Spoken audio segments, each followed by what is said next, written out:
শাপলাকলিতে vote দেওয়ার অপরাধে হতে হয়েছে হেনস্থা, অভিযোগ উঠেছে ধর্ষণেরও। ঘটনাটি ঘটেছে নোয়াখালীর হাতিয়া চাননন্দী ইউনিয়নে। ৩২ বছর বয়সী ভুক্তভোগী নারী, ৩ সন্তানের জননী, স্থানীয় নলেরচর একটি আশ্রয়ণ প্রকল্পের বাসিন্দা। শনিবার দুপুরে নোয়াখালী ২৫০ শয্যা হাসপাতালে চিকিৎসা নিতে এসে তিনি জানান তার ও তার স্বামীর ওপর হামলার কথা। রাত্রে ঘুমাইছিলাম, ঘুমাইছি কইতে পারিনি, ৬টা সাড়ে ৬টায় গেছে। এরা আমার দরজা পাইল, এরা আমি পেতে পারি না। পরে আমার কাছে পাই গেছে, দরজা পাইয়ে দরজা ধরো পূজা করিয়ে গেছে। কে শালের বেটি দরজা কোন দরজা তুই কে আগে ভাই তুই কে, তোর ঘরে কে আছে? আমাকে আমার স্বামী আছে আর আমি আছে। কত দরজা কোন এলসিবি লোক না, এলসিবি লোক কেন তোর গলার তলার সঙ্গে দিয়ে এলসিবি বাইরে। RICL TMX, যুগের পর যুগ স্থাপনা থাকে মজবুত। আমি দরজা খুললে সাথে সাথে আমার চুলের মুড়ি সাইড ধরে বাইরে নিচ্ছে, বাইরে নিয়ে কোনটা আছে না, এক মাথায় জলি তোলে আর এক মাথায় মাটি তুলে, ওটা দিয়ে আমারে ফাঁসা বাড়ায় একটা বাড়ি দিয়ে মতন আমার ফালা দিচ্ছে। আমার বাচ্চা বলে আছে, মেয়ে আতা ছিল। আমার স্বামীরে ধরি, আমার স্বামীরেও মারছে, আমার স্বামীরে কোনটা মারছে, এই সাইড ফাটি গেছে, এই সাইড ফাটে। আমার স্বামী আসছে তো আমার হেয়ার ফারা লয়ে গেছে। আমার শাশু বোনের ঘরের কাছে নি আমার এই রানে দিতে 4টে বাড়ি, এই রানে দিতে 3টে বাড়ি। কি নির্যাতন করছে আমার নিকুতে, আমার দুই মাস করে দিল আমার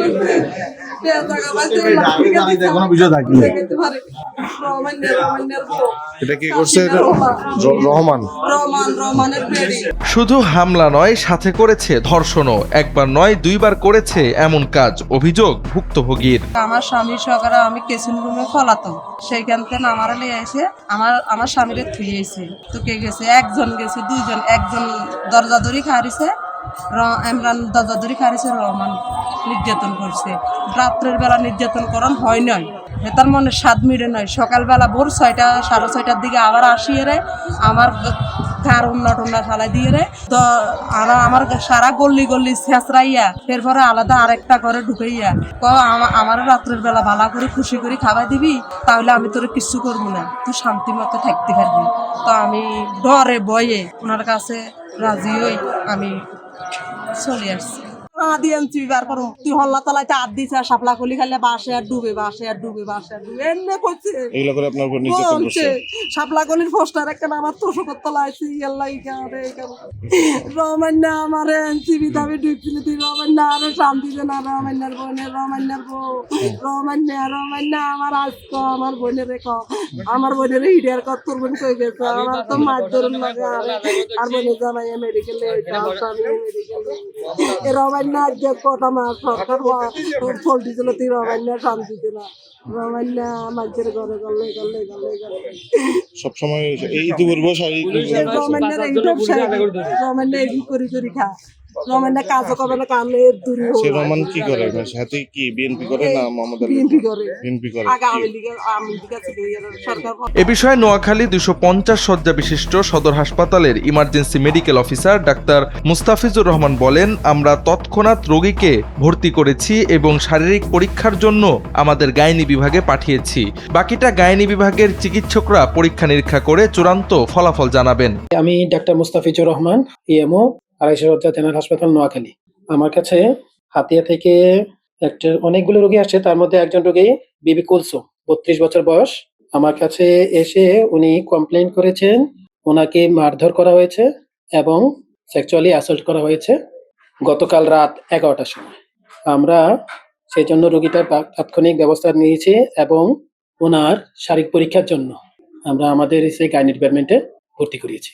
বাকিটুকু আমাদের গাইনি ডিপার্টমেন্টে ওরা পরীক্ষা করে ফাইনাল রেজাল্ট দিতে হবে। এ বিষয়ে নোয়াখালী 6 হাতিয়া আসনের নবনির্বাচিত সংসদ সদস্য আব্দুল হান্নান মাসুদ বলেন, প্রশাসনকে বারবার বলার পরও কোনো ব্যবস্থা নিচ্ছে না তারা। পুরো হাতিয়াতে বিএনপি নেতাকর্মীরা, বিএনপি এবং আওয়ামী লীগের সন্ত্রাসীরা একটা তাণ্ডব চালাচ্ছে, তাণ্ডব। প্রায় 5 শতাধিক, গত 4 দিনে 5 শতাধিক বাড়ি ঘরে হামলা করেছে, লুটপাট করেছে, দোকানপাটে হামলা করেছে, লুটপাট করেছে, না অনেক মহিলাদেরকে নির্যাতন করেছে। তার মধ্যে আজকে আমি ধর্ষণের খবর পেলাম, সানন্দী ইউনিয়নে দুইটা ধর্ষণের ঘটনা ঘটেছে, শুধুমাত্র শাপলাগুড়িতে ভোট দেওয়া তাদের অপরাধ। এই ব্যাপারে প্রশাসনকে বারবার বলার পরও প্রশাসন কোনো ধরনের অ্যাকশন নিচ্ছে না। হাতিয়াতে অতি দ্রুত সেনাবাহিনী মোতায়েন করে অস্ত্র উদ্ধার করা দরকার। তবে এ বিষয়ে নোয়াখালীর অতিরিক্ত police super ATM Arif Hossain বলেন, এখনো এ নিয়ে লিখিত কোনো অভিযোগ করা হয়নি। সোশ্যাল মিডিয়ায় জেনে আমরা তদন্তের জন্য পাঠানো হলে স্থানীয় লোকজন এ বিষয়ে কিছু জানে না বলেছে।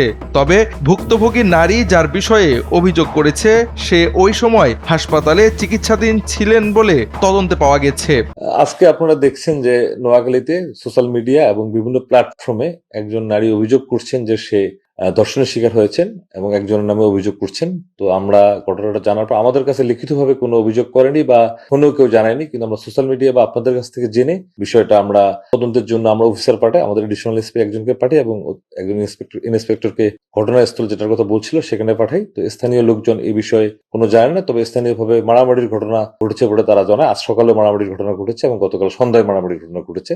তো আমরা যেহেতু যে একজন নারী হাসপাতালে ভর্তি, হাসপাতাল থেকে বিভিন্ন বক্তব্য দিচ্ছেন, তো তার কাছে আমরা আমাদের অফিসাররা যাই, তাকেও জিজ্ঞাসাবাদ করে শুনে, তো উনি যার বিরুদ্ধে অভিযোগ দিচ্ছেন, তো সেই সময় আমরা ওই একই হাসপাতালের খতিয়ানে দেখা যায় যে উনি সেই সময় চিকিৎসাধীন ছিলেন হাসপাতালে, যার ঘটনাস্থল থেকে প্রায় 1.5 থেকে 2 ঘন্টা দূরে। তো বিষয়টা নিয়ে এখনো লিখিতভাবে কেউ অভিযোগ দেয়নি। তো এ ধরনের ঘটনায় লিখিত অভিযোগ বা মামলা করার বিধান আছে। তো মামলা করলে আমরা তদন্ত যাব এবং তদন্তের আগে যেহেতু আমরা বিষয়টা জানতে পেরেছি, আমরা প্রাথমিক ইনকোয়ারি কাজগুলো সম্পূর্ণ করছি। এ বিষয়ে সামাজিক যোগাযোগ মাধ্যমে দেওয়া এক ভিডিওতে অভিযুক্ত রহমান দাবি করেন তিনি সে সময় হাসপাতালে চিকিৎসা নিচ্ছিলেন। প্রিয় সানন্দীবাসী, আসসালামু আলাইকুম। আপনারা জানেন আমি দীর্ঘদিন এই সানন্দীর মাটিতে ছোট থেকে বড় হয়েছি। আমি কোনো মেয়ের সাথে বা কার সাথে কখনো বেয়াদবি করি নাই।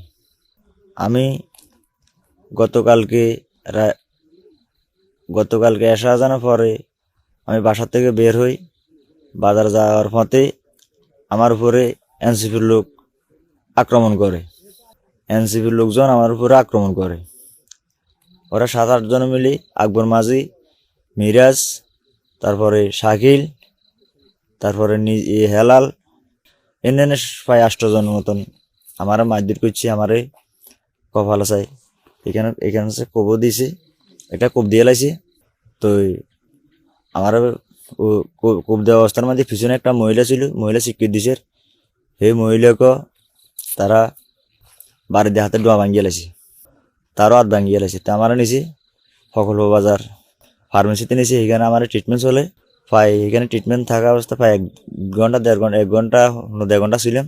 এখান থেকে আমাকে মাইজদি সদর হাসপাতালে নেওয়া হয়েছে। এখানে মাইজদি 10:30 নেওয়া হবার পরে এখানে 10:30 বা 10:30টার ভিতরে আমার যে ট্রিটমেন্ট, যে ব্যান্ডেজটা আমাদের ফার্মেসিতে করছে ফকল বাজার, সেইখানে কমাইছে প্রায় 10:30 কমাইছে। তো আমি কিভাবে এই কাজ করছি, কিন্তু আমি এটা করি না। এটা সব বানোয়াট, সব মিথ্যা মামলা, সব ষড়যন্ত্র চলছে আমার উপরে। আমি এনসিপি ঢুকার জন্য আমার লাখ টাকা অফার করছি। 1 লাখ টাকা দেবো, 50,000 টাকা দেবো, তুমি এনসিপিতে চলে আসো। আমি বলছি না, আমি বিএমপি করি। আমি কখনো 50,000 টাকা কেন, 50 লাখ টাকা দিলেও আমি বিক্রি হওয়ার মতো ছিল না। আমি কখনো যাবো, তোমাদের দল তুমি করো, আমাদের দল আমি করি, আমি বিএমপি করি। কিন্তু এগুলো সব ষড়যন্ত্র, বানোয়াট। আমি এসে আনন্দিতে কেউ বলতে পারতো না যে কোনো একটা মেয়ের সাথে আমি কথা বলছি, কিন্তু এরা আমার সাথে ষড়যন্ত্র, একটা নাটক সাজাইতে আছে। কিন্তু ইনশাআল্লাহ এটার প্রতিরোধ হবে।